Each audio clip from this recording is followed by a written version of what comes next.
et j'étudie les modes d'oscillation de grande échelle dans les lagons. Vous êtes prêts? Vous voulez savoir de quoi il s'agit? Alors venez, pour vous expliquer, je vous emmène à la mer. Posez-vous à un endroit fixe. Par exemple, asseyez-vous là sur le sable et regardez la surface de l'eau. Vous voyez qu'elle n'est pas toute plate, elle oscille au cours du temps. Alors vous pouvez regarder les géométries que vous voyez. Vous pouvez voir des rides qui se propagent. Vous pouvez voir des bosses et des creux, dont certains semblent osciller sur place. Vous voyez différentes géométries. Maintenant, deuxième exercice, vous pouvez fixer un point de la surface de l'eau et regarder comment il évolue. Vous allez le voir monter et descendre au cours du temps. Vous pouvez mesurer le temps qu'il met pour effectuer une oscillation et revenir à son point de départ. À la mer, ce que vous allez voir, ça va être de l'ordre de la seconde ou quelques secondes. Ce que vous venez de faire là, sur cette plage, c'est un peu ce que je fais dans ma thèse, sauf que je fais ça à plus grande échelle. Les bosses et les creux que vous voyez sont séparés de moins d'1 mètre à quelques mètres. Ceux que j'observe, ils sont séparés de plusieurs kilomètres ou à dizaines de kilomètres. Ils relient tout le lagon. Et ce sont des modes plus lents que ce que vous observez. Ils oscillent de l'ordre de 15 minutes à plusieurs heures. Vous pouvez par exemple penser à la marée. La marée monte et descend dans tout le lagon et elle met plusieurs heures pour effectuer ce battement. Alors pour observer ces modes de grande échelle, je ne peux pas seulement m'asseoir sur la plage comme vous l'avez fait et regarder. Pour cela, je vais utiliser 3 techniques. Une première technique, c'est une approche théorique. En fait, les modes de grande échelle, ils sont plutôt bien décrits mathématiquement et physiquement. Si je connais la forme de l'atoll et la forme de son fond, sa profondeur, je peux faire un petit modèle qui me prédise les géométries que je vais observer et les périodes de ces modes. Une deuxième approche, c'est celle que vous avez fait lorsque vous avez fixé un point. Sauf que comme je vais avoir une vision d'ensemble de tout le lagon, je vais fixer plusieurs points. Pour cela, j'utilise des capteurs de pression que l'on déploie à une dizaine de mètres de profondeur et qui mesurent les variations du niveau de la mer. Et je fais ça, je combine les différents capteurs. Et une troisième approche que j'utilise, c'est un peu celle que vous faites avec vos yeux lorsque vous regardez les géométries. Et pour voir ça à grande échelle, j'utilise un nouveau satellite qui a été lancé en décembre 2022, le satellite SWOT, Surface Water Ocean Topography, et qui nous donne pour la première fois des images en 2 dimensions de la surface de l'océan.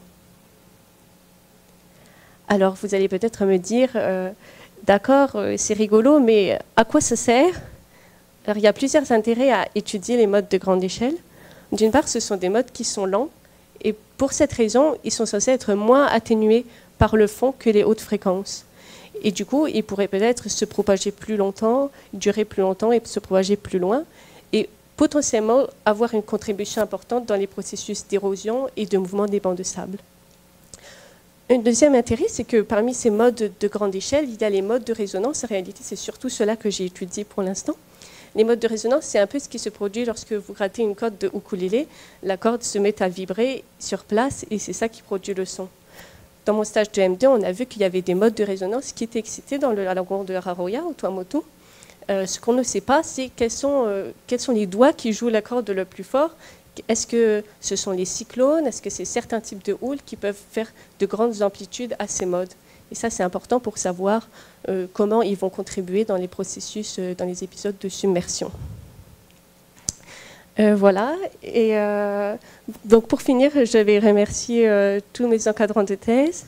Donc ma thèse est financée par un contrat doctoral spécifique normalien et par des crédits du Centre national d'études spatiales.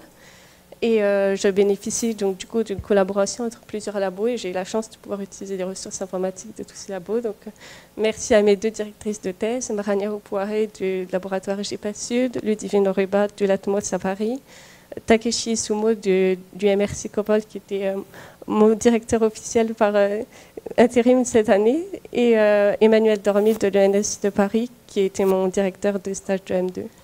Donc merci à eux et merci à vous pour votre écoute. Merci beaucoup. Merci beaucoup.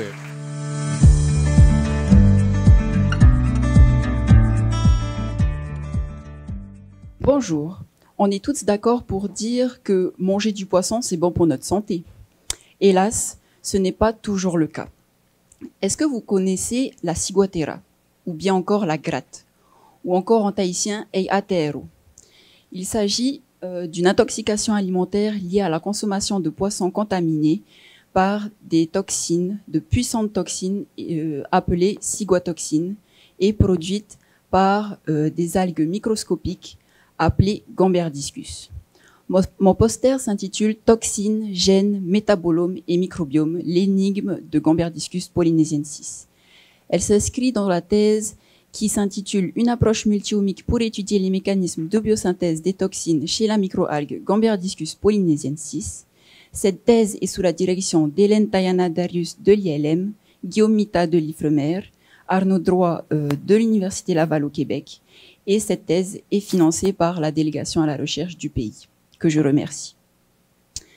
Donc, saviez-vous qu'il existe 19 espèces de Gamberdiscus répertoriées dans tout le monde et une seule est fortement productrice de ciguatoxine. Elle s'appelle Gamberdiscus polynesiensis.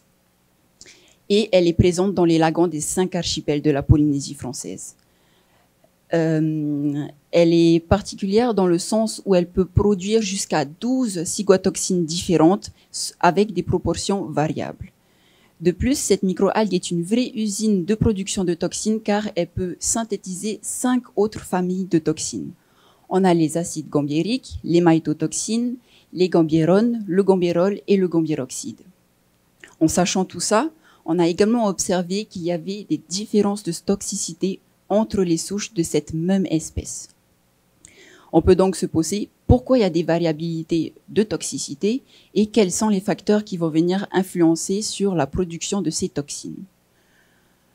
Pour résoudre ce mystère, cette énigme, ma thèse s'articule autour de 2 grands volets. Le premier est la caractérisation toxicologique et chimique qui vise à étudier la toxicité et le profil toxinique de 19 souches de Gamberdiscus polynesiensis provenant des lagons de Polynésie française. Ensuite, pour le deuxième volet, il vise à faire une exploration multiomique des mécanismes de biosynthèse. Pour cela, on va étudier les gènes impliqués dans la biosynthèse des toxines, étudier la variabilité spécifique et également étudier le rôle butatif du métabolome et du microbiome associé.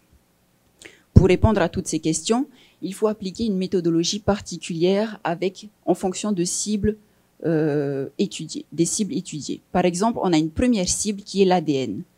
Pour l'étudier, on va utiliser des analyses génomiques qui va permettre d'identifier s'il y a des différences entre les souches au niveau de régions spécifiques de l'ADN via des analyses qu'on appelle des analyses de phylogénie. Ensuite, comme deuxième cible, on aura l'ARN. On va utiliser alors là des analyses transcriptomiques où on va étudier et identifier les gènes impliqués dans la biosynthèse des toxines chez cette microalgue. Ensuite, on va se concentrer sur les toxines en elles-mêmes, où on va effectuer des tests de cytotoxicité, notamment avec le test CBAN2A, et effectuer des tests chimiques avec notamment le test LCMSMS. Ensuite, comme 5e cible, on va se concentrer sur tout ce que produit la toxine qui sont en lien avec la production toxinique. On parle alors de métabolites. Et ces métabolites, on va les analyser avec les analyses métabolomiques. Suite à ça, une dernière analyse, les analyses métabarcoding vont être effectuées afin d'identifier notre dernière cible, qui sont les micro-organismes qui vivent autour de Gamberdiscus polynesiensis. L'ensemble de ces analyses vont être faits pour les 19 souches de Gamberdiscus et vont permettre notamment d'évaluer la diversité génétique, les gènes impliqués dans la biosynthèse des toxines, de caractériser la production toxinique, d'étudier les profils métaboliques liés à la production des toxines toujours, et également d'explorer la biodiversité et l'abondance du microbiome relié aux différentes souches de microalgues. L'ensemble de ces analyses vont être analysés, l'ensemble de ces résultats vont être analysés et comparés via des outils bioinformatiques et permettre une intégration multiomique. C'est comme si on assemblait toxines, gènes, métabolome et microbiome comme les pièces d'un même puzzle. Donc, pour la suite, c'est-à-dire les retombées scientifiques, cette thèse permettra une meilleure compréhension de la variabilité de la production toxinique chez cette microalgue en particulier, de développer des ressources multiomiques, donc tout ce qui est génomique, métabolomique, etc. Elle permettra également d'identifier des signatures caractéristiques de la toxicité chez cette microalgue et d'élaborer des modèles prédictifs afin d'anticiper les efflorescences à risque ciguatérique. À terme, l'ensemble de ces connaissances et des outils développés dans cette thèse permettra d'améliorer les programmes de surveillance et de détection du risque ciguatérique afin de renforcer la sécurité sanitaire des produits lagonaires. En conclusion, cette thèse me permettra d'acquérir une expertise précieuses dans différents domaines tels que la biologie moléculaire, la toxicologie ou encore l'analyse multiomique. Il s'agit d'un projet profondément collaboratif basé sur des échanges scientifiques entre la Polynésie, la métropole et le Canada. Et surtout, ce sont des recherches qui seront bénéfiques pour les populations dépendantes des ressources lagonaires telles que les Polynésiens et celles des autres régions du globe qui sont touchées par la ciguatera. Merci.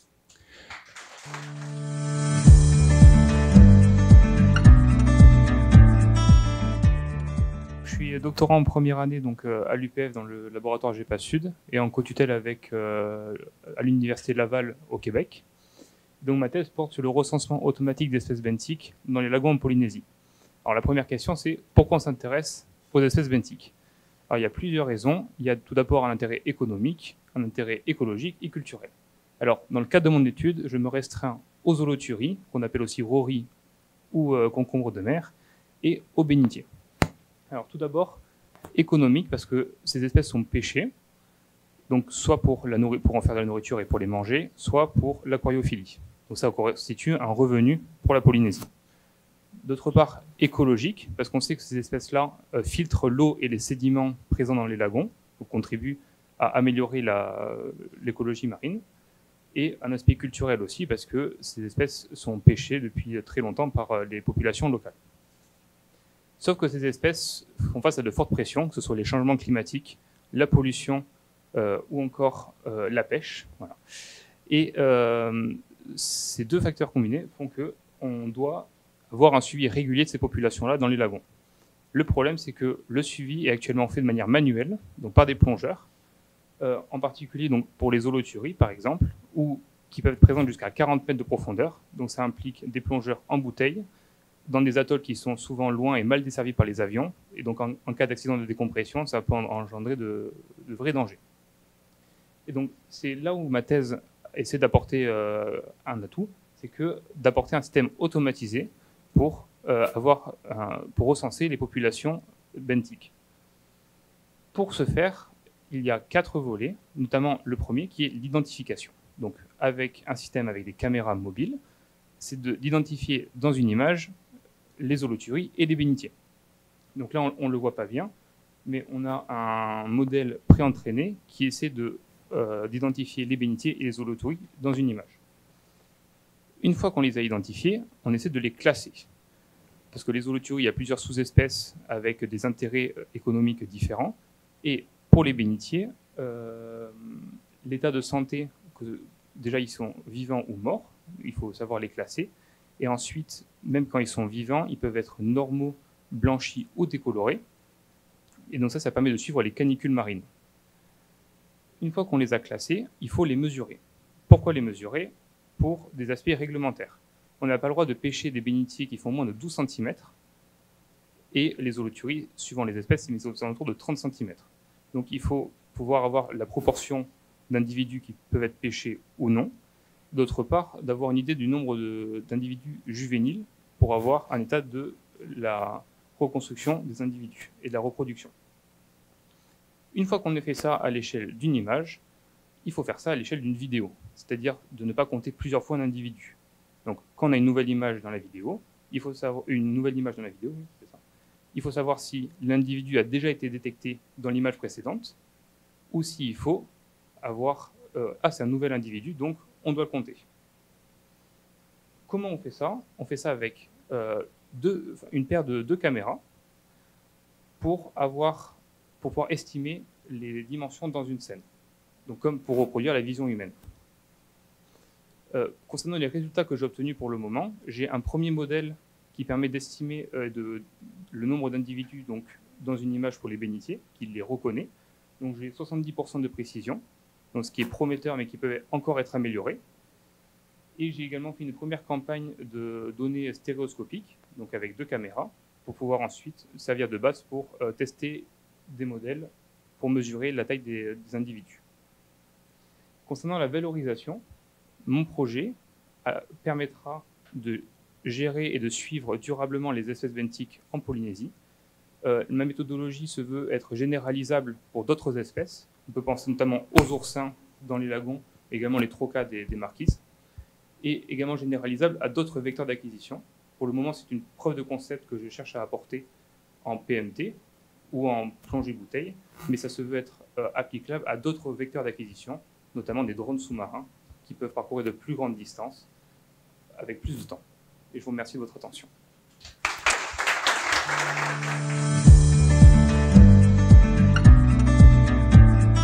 Yorana tout le monde et merci Remana pour cette présentation. Donc effectivement, je suis en première année thèse sous bourse UPF, donc contrat doctoral. Je suis au sein de l'UMRC Copol, encadrée par Takeshi Zumo et Marania Opuare. Et le sujet de ma thèse porte sur les impacts de la variabilité intrasaisonnière sur les extrêmes météorologiques et océaniques en Polynésie française. Donc vous avez sûrement déjà entendu parler du phénomène El Niño, la Niña, qui est un phénomène climatique important pour le climat dans la région, mais qui prend place sur une échelle de temps interannuelle. Moi, je vais m'intéresser à une échelle de temps plus courte, donc l'intrasaisonnier. Donc on parle de périodes de 20 à 100 jours. Et plus particulièrement, je vais m'intéresser à l'oscillation de Madden-Julian, ou la MJO, qui est en fait le principal mode de variabilité intrasaisonnière dans les tropiques. Donc la MJO, c'est une perturbation atmosphérique qui se propage d'ouest en est le long de l'équateur et qui fait le tour de la Terre entre 30 à 60 jours. Elle est caractérisée par l'alternance de phases dites actives, on va avoir plus de pluie, et des phases dites inactives, on va avoir un temps plus sec et plus ensoleillé. Lorsque cette oscillation se propage le long de l'équateur, elle va venir influencer les précipitations, les vents, mais aussi les températures de surface et même certains événements extrêmes comme les cyclones tropicaux dans toute la bande tropicale. Et ici, en Polynésie française, elle n'a pas encore été énormément étudiée, mais on sait qu'elle agit sur les régimes de temps, donc les vents et les précipitations. Et l'intérêt de l'étudier, c'est que c'est un phénomène qui est prévisible à quelques semaines d'échéance. Donc si on comprend mieux son impact sur le climat et la météo dans la région, on va pouvoir mieux prévoir les événements météorologiques et océaniques qu'elle peut potentiellement moduler. Donc on peut aussi suivre son évolution et son intensité lors de sa période, notamment grâce à des indices qui sont représentés sous forme de graphiques, qui sont divisés en 8 sections. Chaque section va représenter une phase de la MJO et la phase va nous indiquer sa position actuelle lors de sa propagation. Donc, par exemple, lorsqu'on a la phase 2 et 3, la partie active se situe dans l'océan Indien et dans les phases 6 et 7, elle est plutôt dans l'ouest de l'océan Pacifique. Donc ça évolue dans le sens inverse des aiguilles d'une montre. Et pour vous donner un exemple un peu plus concret, en Polynésie, lorsque la partie active se situe plutôt à l'ouest de l'océan Indien au niveau de l'Asie du Sud-Est, on va avoir un temps plus sec et plus ensoleillé ici. Et inversement, lors des phases 7 à 1, lors de son passage dans le Pacifique, on va avoir un temps plus pluvieux que la normale. Donc les objectifs de ma thèse, d'abord d'étudier l'influence de la MJO sur les différentes conditions atmosphériques et océaniques à l'échelle de toute la Polynésie, puis ensuite à une échelle spatiale plus fine, donc par archipel, île et atoll, et puis par la suite comprendre comment est-ce qu'elle peut favoriser certains événements extrêmes, tels que les canicules marines ou les canicules atmosphériques, mais aussi les extrêmes de précipitation et les fortes houles.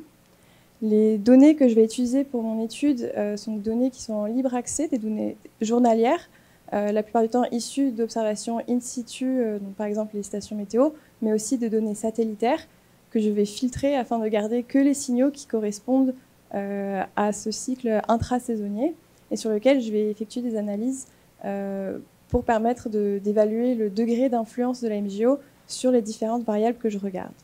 Donc les résultats attendus de ma thèse, d'abord, ça va être avoir une cartographie de la variabilité par phase et par saison assez complète sur la Polynésie française pour les différentes conditions atmosphériques et océaniques. J'ai quelques exemples ici, donc je vous invite à venir voir mon poster après si ça vous intéresse pour l'expliquer en plus de détails. Par la suite, on va essayer de faire une évaluation à une échelle plus fine de l'impact de la MJO, notamment sur le niveau de surface de la mer dans les lagons, donc à travers le projet FORSPI, qui vise à valoriser les données haute résolution du satellite SWAT, et également la caractérisation du rôle de la MJO lors des événements extrêmes, plus particulièrement les canicules marines, donc ce qui s'inscrit dans le Work Package 1 du projet Mahewa, qui est un projet portant sur les canicules marines ici en Polynésie française et en Nouvelle-Calédonie. Et enfin, on a une forte volonté que ma thèse puisse participer à l'effort de sensibilisation et éducation de ce phénomène auprès du public ici, puisque c'est un phénomène qui est encore peu connu malgré les impacts assez conséquents qu'elle peut avoir. Et cela, c'est possible par d'abord des collaborations interlaboratoires, donc entre l'UMR Sécopol et le laboratoire GEPA Sud, mais aussi avec nos collègues ici à Météo France et des chercheurs à l'étranger, en Australie, mais en Nouvelle-Calédonie également, et avec qui j'ai déjà eu l'opportunité d'interagir. Donc voilà, je vous remercie pour votre attention, et si vous avez des questions, n'hésitez pas.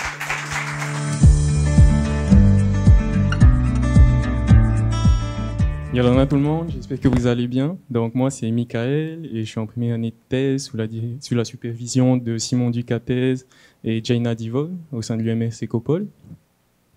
Et aujourd'hui j'aimerais vous faire découvrir ou redécouvrir pour certains un atoll que je trouve incroyable qui est Tetiaroa au travers de mon sujet de thèse qui s'intitule « Étude de l'altération du fonctionnement des écosystèmes terrestres par 3 espèces introduites à Tetiaroa ». Donc ma thèse, elle s'inscrit dans un contexte qui est très simple, qui est qu'encore aujourd'hui, les espèces exotiques envahissantes constituent la principale menace pour la biodiversité en milieu insulaire, avec des impacts qui peuvent être directs. L'exemple le plus connu, je pense, c'est les rats qui peuvent prédater, par exemple, des oiseaux, des espèces d'oiseaux endémiques. Mais ces espèces peuvent aussi avoir des impacts indirects en causant, par exemple, la disparition de certaines fonctions écologiques associées à des espèces ou des groupes d'espèces. Justement, parmi les différentes îles qui peuvent abriter des espèces introduites, on retrouve les atolls qui sont souvent considérés à juste titre comme des écosystèmes fragiles qui présentent une forte vulnérabilité aux perturbations et une faible biodiversité naturelle, ce qui conduit lors d'introduction de certaines espèces à un dérèglement du fonctionnement des écosystèmes, avec potentiellement moins de résilience face à certaines perturbations comme le réchauffement climatique. C'est dans ce sens que, au cours de ma thèse, j'étudie 3 espèces qui ont été introduites à Tetiaroa, qui présentent soit un fort impact, soit une importance économique et sociale, comme le cocotier, Cocos nucifera, et l'abeille domestique, Apis mellifera, soit qui ont un impact sur la santé humaine et l'économie, comme le moustique Aedes polynesiensis. En étudiant ces 3 espèces introduites, j'espère pouvoir caractériser l'impact de ces espèces sur le fonctionnement des écosystèmes de Tetiaroa. Justement, Tetiaroa, c'est un site d'étude remarquable puisque c'est un atoll composé de 12 motus, dont seulement un qui est habité, avec une présence variable de ces trois espèces introduites. On retrouve par exemple des motus avec une forte densité de cocotiers issus de l'exploitation de coco pour la production de copra.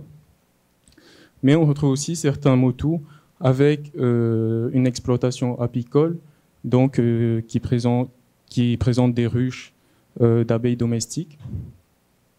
Et tout autour de l'atoll, sur les différents motus, on peut aussi observer une forte variation dans la densité de moustiques d'Aedes polynesiensis, ce qui rend Tetiaroa un lieu idéal pour tester les effets croisés de ces différentes espèces introduites. Et justement, mon travail de recherche se décompose en 3 axes, au sein desquels, à chaque fois, j'étudie l'effet d'une espèce introduite sur une fonction écosystémique. Donc, par exemple, on peut retrouver l'effet des cocotiers sur la décomposition de la litière, l'effet des moustiques sur les oiseaux marins et donc le flux de nutriments qu'ils apportent par le biais de leur guano, qui est riche en nutriments, ou encore l'effet des abeilles domestiques sur la pollinisation et la consommation de nectar. Plus précisément, je cherche à évaluer dans chacun de ces axes l'impact des moustiques sur les apports en guano, l'impact des cocotiers sur la décomposition de la litière et l'impact d'Aedes pollinisensis et de l'abeille domestique Apis mellifera sur la pollinisation. Je m'attends dans ces différents axes à plusieurs résultats, par exemple pour le flux de nutriments, que les moustiques perturbent le comportement de nidification des oiseaux marins et donc leur succès de reproduction et, in fine, leur rapport en guano. Pour la décomposition de la litière, je m'attends à ce que les cocotiers perturbent l'assemblage des communautés de décomposeurs et donc les différentes vitesses de décomposition de la litière. Et enfin, je pense que les abeilles domestiques peuvent perturber les différents pollinisateurs indigènes et donc leur abondance au sein des différents motus. Pour terminer, si vous devez retenir quelque chose de cette présentation, c'est que les espèces introduites peuvent altérer profondément le fonctionnement des écosystèmes insulaires. Ces effets ont rarement été étudiés sur les atolls, pourtant leur compréhension est cruciale pour réaliser des mesures de gestion et de conservation de ces écosystèmes. Tétiageois, c'est un laboratoire à ciel ouvert unique qui nous permet, avec les différents assemblages d'espèces introduites, de réaliser ce type d'études. Et enfin, une meilleure compréhension du fonctionnement de ces écosystèmes est nécessaire afin de limiter l'impact de ces espèces introduites et d'éclairer le choix de gestion de ces mêmes espèces. Enfin, d'un point de vue personnel, vous l'aurez remarqué, cette thèse est très multidisciplinaire, avec différentes méthodes de terrain, différents organismes étudiés. Et donc, parce que c'est aussi ça la thèse, cette thèse m'apportera une formation polyvalente, ouvrant la porte vers des carrières diverses et variées, aussi bien en recherche académique qu'en biologie de la conservation et en gestion des écosystèmes insulaires. Merci beaucoup.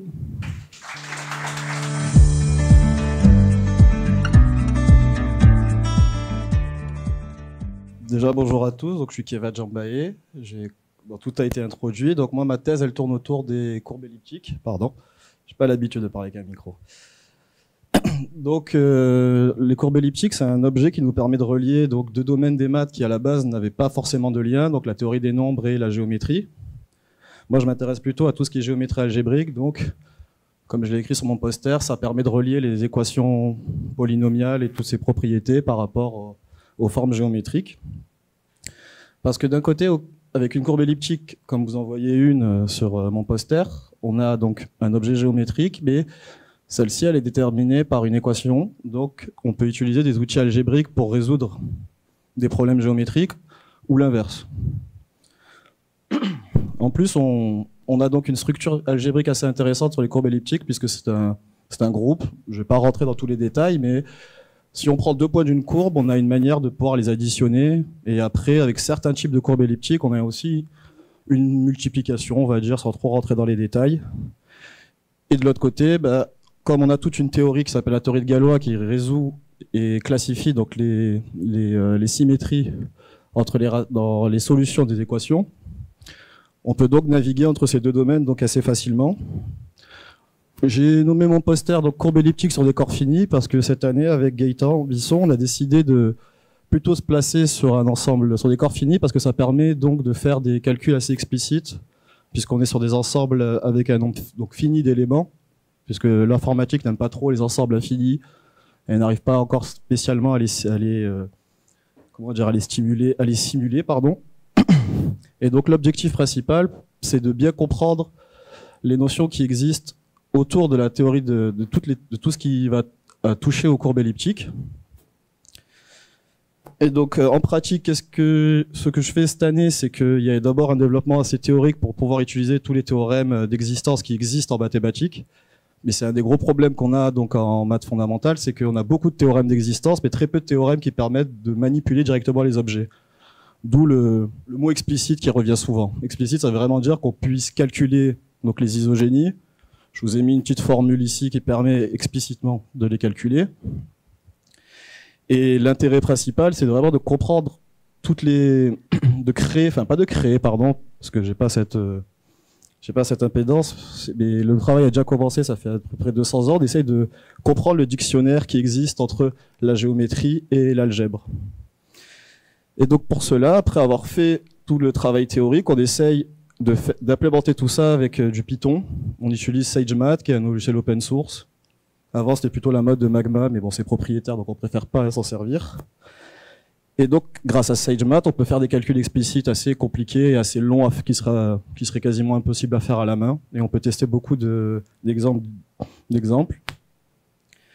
Et donc, les objectifs principaux, c'est de continuer à construire donc ce qu'on appelle ce dictionnaire entre ces deux domaines, puisque faire des choses en arithmétique ou théorie des nombres, c'est des synonymes, et faire des choses en géométrie algébrique, on s'est rendu compte que c'était quasiment la même chose, entre guillemets bien sûr, parce que c'est pas les mêmes domaines, mais tout ce qui se fait en arithmétique peut se faire en géométrie et vice versa. Et la principale application, on va dire, si on sort des maths fondamentales, mais que je connais pas beaucoup après, c'est tout ce qui va toucher à la cryptographie post-quantique, puisque actuellement on a des procédés de cryptographie qui sont assez performants, sinon tous nos comptes en banque seraient piratés rapidement. Mais le jour où on aura des ordinateurs quantiques, tous ces protocoles vont tomber. Et ils vont tomber, la vitesse pour les casser va être exponentielle comparée à maintenant. Donc on est déjà en train de réfléchir, il y a beaucoup de chercheurs qui réfléchissent à comment on va pouvoir crypter dès qu'on aura un ordi quantique. Et je pense que j'ai à peu près fait le tour.